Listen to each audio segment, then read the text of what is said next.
Hello, my name is Billy Thomas, and I am here to bring awareness to a lung disease called interstitial lung disease, pulmonary fibrosis. July of 2017, I was then diagnosed with pulmonary fibrosis. That came about with repeated pneumonia, contracting pneumonia, coughing. I had several emergency room visits. Couldn't understand why I could not catch my breath. I was treated for those outpatient, and eventually I was informed that I end up, having scarring on my lungs. Some say that when they see you with the oxygen on, that they just automatically assume that you're a smoker. That is not the case. I never smoked in my life. This has something to do with the rheumatoid arthritis that I have, and that is what the pulmonary fibrosis for me is pretty much being treated under. Some people have idiopathic pulmonary fibrosis, which is it's almost like a mystery of some sort. Medical people say it's like a mystery of some sort, because they don't really know the reason why you have this trauma to your lungs. But in my case, mine is because I do have rheumatoid arthritis, and the treatments and things like that. When I went home to Georgia to make my appointment, I was fatigued. I couldn't breathe. I couldn't walk a few paces without having no breath. My muscles was weak. I couldn't concentrate. I was losing weight, and I just felt like I was deteriorating. I got to the appointment, and the doctor informed me that they would need to do a biopsy on my lungs, and that they'll see other treatments that they might need to do, because they need to check me for cancer and other diseases. When that happened, I still wasn't, I was in a form of denial. Didn't know how serious it could have been. They scheduled me for the biopsy. They washed my lungs. They call it washing. They got all the mucus out. They took some pieces of the lung, of the scarring, and then I felt better after that. I was able to breathe. I'm able to, breathe much better. And then they put me on the steroid treatment, which was very beneficial, because that's the first line of treatment for them, for RA, because of how RA, it usually works. Prednisone works well on me.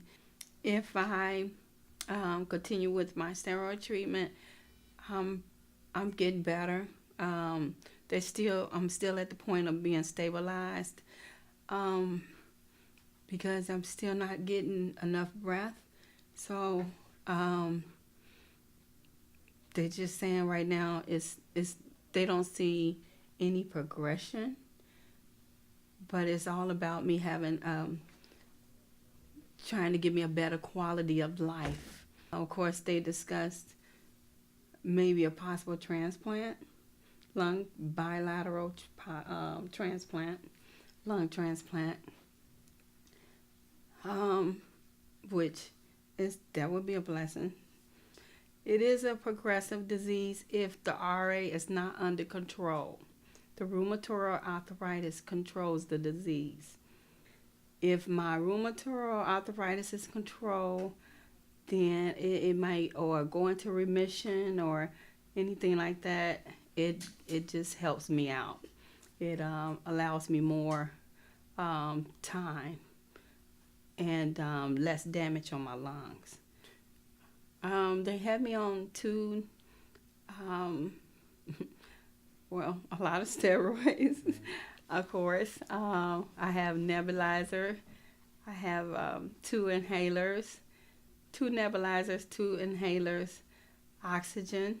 I sleep on oxygen as well as during the day, especially when I'm exerted for activities and things. It's a everyday thing, and it is an adjustment from someone that's used to taking care of themselves. And now I have to make all of these provisions as well as plan for the future. I'm going to Pulmonary Fibrosis Rehab, and they're going to teach me they're going to evaluate me and teach me how to eat. I'm going to see a nutritionist, a doctor. They're going to show me how to exercise, stay healthy. So all of that I'm looking forward to. With this disease, though, because the heart rate is increased, it's a lot of stress on your heart, which is one of the side effects of cardiac arrest. So it is very important for me to be healthy and to be active. But at the same time, it causes you to lose a lot of weight.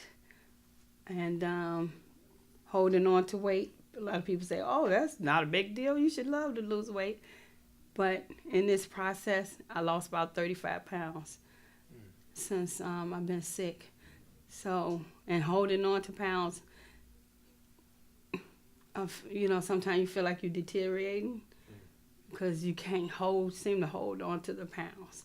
When I was told that once you go to rehab, they teach you breathing techniques and how you can, learn the proper way of breathing that will help you to pull in that natural oxygen, and build up your lungs so you can have a little more capacity. The traveling is very frustrating because if you have an emergency, a family emergency, and you have to fly, you cannot fly because you have to have a FAA government-approved unit of oxygen. If you don't have that, which a lot of people do not have because of their insurance will not pay for it, so it's an out-of-pocket cost. It's very stressful because that unit can start at $2,400 and up. I think that really feels like it cuts off your value, your quality of life that you still have, and it makes you feel like you in a box, and that even just through the daily traveling with taking canisters and filling them up and making sure you got this oxygen is very frustrating. It's a very frustrating thing, but it's adjustment, and I guess I'm at the point of adjustment.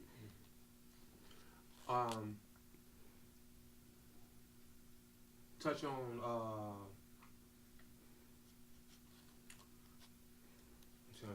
the rheumatoid.